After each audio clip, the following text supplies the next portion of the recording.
रहीम अस्सलाम वालेकुम, welcome to my channel. Hope कि आप सब ठीक होंगे। बहुत सारे दुआ आपके लिए और आपकी फैमिली के लिए। अल्लाह पाक आपको हमेशा खुश रखे, सेहत और सलामती के साथ रहे। मैं हूँ रेहाना और आप देख रहे हैं मेरा यूट्यूब चैनल।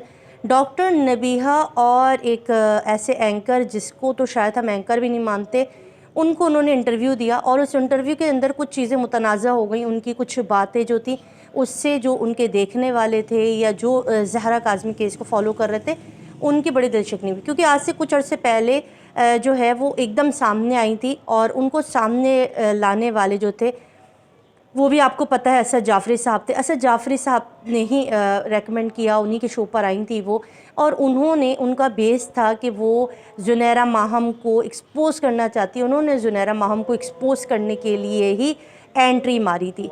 इस सारे मामले के अंदर मैंने ख़ुद पर्सनली जब उनसे रब्ता किया तो उनसे हमारी बात यही हुई थी कि आप क्योंकि ज़ुनैरा माहम को जानती हैं और आपने काफ़ी टाइम ज़ुनैरा माहम के साथ रही हैं, तो हम चाहते हैं कि आप अपना इंटरव्यू हमें रिकॉर्ड करा दें। तो मेरे चैनल पर वो आई थी और उन्होंने मुझे भी अपना इंटरव्यू रिकॉर्ड करवाया था। उसके कुछ क्लिप्स मैं आपको एंड में लगा दूँगी।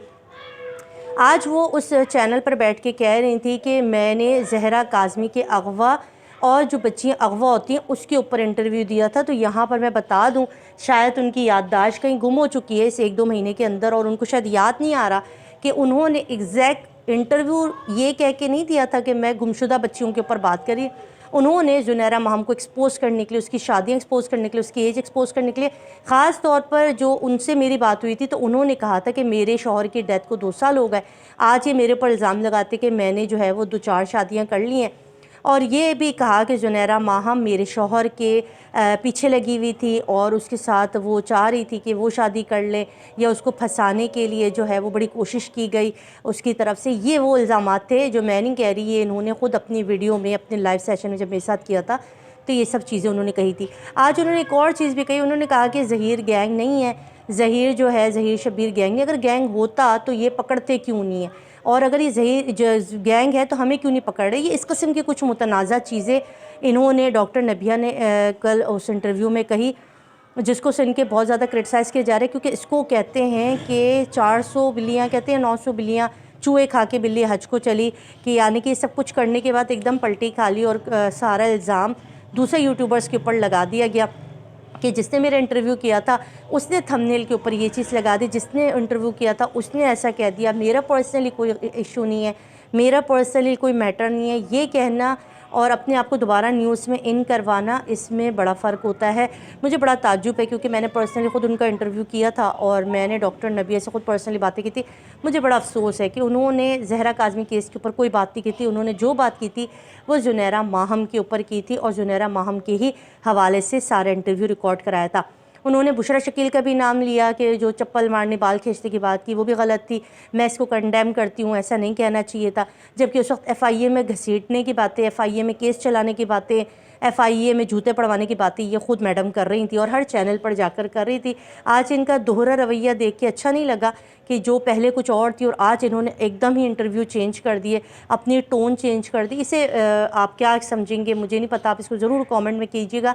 मैं यहाँ पर लास्ट में आपको उनके जो कहे हुए सुनहरी हुरूफ थे वो उनको दोबारा याद दिलाने के लिए यहाँ पर वो इंटरव्यू लगा रही हूँ, ताकि जो उनकी याददाश्त कहीं चले गई है वो दोबारा से वापस आ जाए कि उनका इंटरव्यू क्यों लिया गया था और वो कुछ अर्से पहले तक ज़ुनैरा माहम को क्या क्या कह रही थी, और आज उन्होंने जो पैंतरा चेंज किया है ना वो भी आप देख लें। उनका एक और बयान आया, अभी सामने आया है मेरे, जिसके अंदर वो कह रही हैं कि मेरे इंटरव्यू को मुतनाज़ा करार दिया गया। मैंने ये नहीं कहा कि ज़हीर गैंग है, मैंने नहीं कहा कि शब्बीर गैंग नहीं है। मैंने कहा अगर होता तो अदालत पकड़ लेती, और मैं तो कम से कम बच्चियों के ऊपर बात कर रही थी। लोगों ने इस इंटरव्यू को मुतनाज़ा करार दिया, तो इसलिए मुतनाज़ा करार दिया कि लोग ना तो अंधे हैं और लोग ना तो बेअक़ल हैं, उन्हें सब नज़र आता है। आप ये इंटरव्यू देखें और आप खुद जज करें और मुझे ज़रूर कमेंट करके बताइएगा। जी वालेकुम अस्सलाम। चाहती हूँ कि ज़ुनैरा माहम से आप आज से कितने साल पहले मिली थी और आपका क्या तजुर्बा था इनके साथ?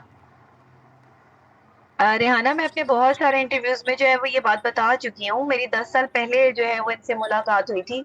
मेरी कोई रेगुलर मुलाकात इनसे नहीं है और ना मैं रखना चाहती थी ऐसी खातून से। 10 साल पहले ये मेरे एक चैनल पर जो है वो मैं वहाँ शो कर रही थी, वहाँ ये ऑडिशन के लिए आई थी और रिजेक्ट हो गई थी। फिर ये बाद में वहाँ घूमती-फिरती भी रहीं और जो मामलात हुए मैंने डिस्कस भी किए, सबको बताया भी। تو اب آپ دیکھ لیں، آپ کے سامنے ہیں کل سے جو چیزیں چل رہی ہیں اور جس طرح سے چل رہی ہیں، معافیاں بھی چل رہی ہیں، اور اب ہم نے کچھ نہیں کیا یہ بھی چل رہا ہے. تو وہ مجھے بھی نہیں جانتی، وہ یہ بھی نہیں جانتی کہ انہوں نے کس طرح مجھے اس وقت تڑی لگائی تھی، میرے گھر کو انہوں نے خراب کیا. انہیں کچھ بھی یاد نہیں ہے، لیکن آہستہ آہستہ انہیں سب یاد آ جائے گا.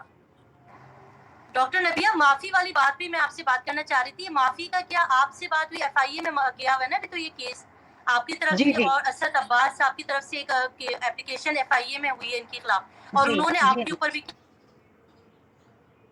ظاہر ہے، دیکھیں آپ کی میرے اوپر کیچڑ اچھالنے کی کوشش کی ہے، مجھے دھمکیاں لگائی ہیں، مجھے جو ہے وہ ایف آئی اے میں بلا کے تھپڑ مارنے کی دھمکی ہیں، اور پتہ نہیں اللہ جانے کون کون سی کے سڑک پہ بالوں سے پکڑ کے اس کو میں گھسیٹوں گی.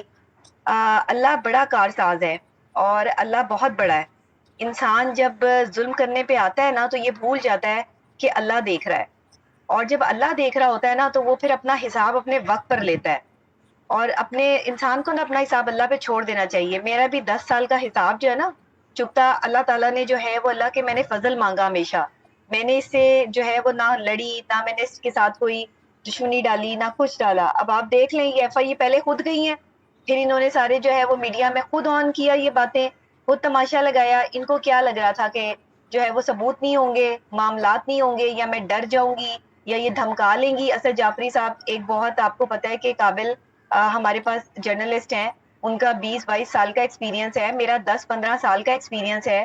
تو اس نے دونوں ہی جرنلسٹ کو ایک ایسے سمجھ لیا کہ جیسے ان کو کوئی آگے پیچھے پوچھنے والا نہیں ہے. اور اسد جعفری صاحب کے پاس تو ان کے خلاف بہت سارے ثبوت ہیں، وہ تو اینڈ تک پہنچ چکے ہیں، ان کے پاس تو لائیو لوگ بھی موجود ہیں جو آ کے ان کے بارے میں کہنے کے لیے تیار ہے. تو پھر مجھے اور اسد جعفری صاحب کو انہوں نے کیوں نشانہ بنایا؟ آپ لوگ اچھی طرح سوچ سکتے ہیں. بالکل یہی میں بھی سوچ رہی تھی، کیونکہ ان کی جو اصل میں یہاں پر یوٹیوبرز جو تھے نا، اس میں جی بشرا شکیل کا نام ہے، یا 2-3 اور یوٹیوبرز تھے جو ان کے لیے کھل کے بات کر رہے تھے. ان جی کے ساتھ پرانی کیا جنگ کبھی چل ہمیں رہی تھی نا ان کی تو بہت جی جی پرانی لڑائی چل رہی تھی یوٹیوبرز کے ساتھ. پھر جی جی جی یوٹیوبرز جی کو سب کو چھوڑ کے اور مجھے ہی کیوں ریکمینڈ کیا گیا؟ میں عورت بالکل نہیں ہوں؟ بالکل آج ان کا وکیل کہہ رہا ہے کہ یہ ایک عورت ہے، یہ گھر چلا رہی ہیں. میں اکیلی عورت نہیں ہوں، میں اکیلی گھر نہیں چلا رہی ہوں، میں اوپر سے اتر کے کوئی اور چیز ہوں، کوئی اور مخلوق ہوں. میری دفعہ ان کو پتا نہیں چلا تھا کہ ایک عورت کو ایف آئی اے میں جو ہے وہ گھسیٹنے جا رہے ہیں، اور وہ بھی ایک ایسی نہتی عورت کو گھسیٹنے کے لیے جا رہے ہیں. انہیں یہ لگ رہا تھا کہ میں شاید ٹی وی اینکر نہیں ہوں، میں شاید مین سٹریم میڈیا پر جو ہے وہ میرا کوئی جو ہے وہ اتنا تجربہ نہیں ہے. حالانکہ اس کو بہت اچھے طریقے سے پتا ہے کہ اس وقت بھی جو ہے وہ الحمدللہ میں اپنے نام سے شو کرتی تھی، آج سے 10 سال پہلے بھی، اور آج بھی میں اپنے نام سے شو کرتی ہوں. تو مجھے آپ بتائیے، چینل چھوٹے یا بڑے نہیں ہوتے، چینل چینل ہوتا ہے. آپ جس چینل پہ بیٹھے ہوتے ہیں آپ کی ایک ورتھ ہوتی ہے، آپ نے عزت سے مقام بنایا ہوتا ہے معاشرے میں. تو انہوں نے تو جو ہے وہ جو کیا یہ اس میں خود ہی پھنس گئی.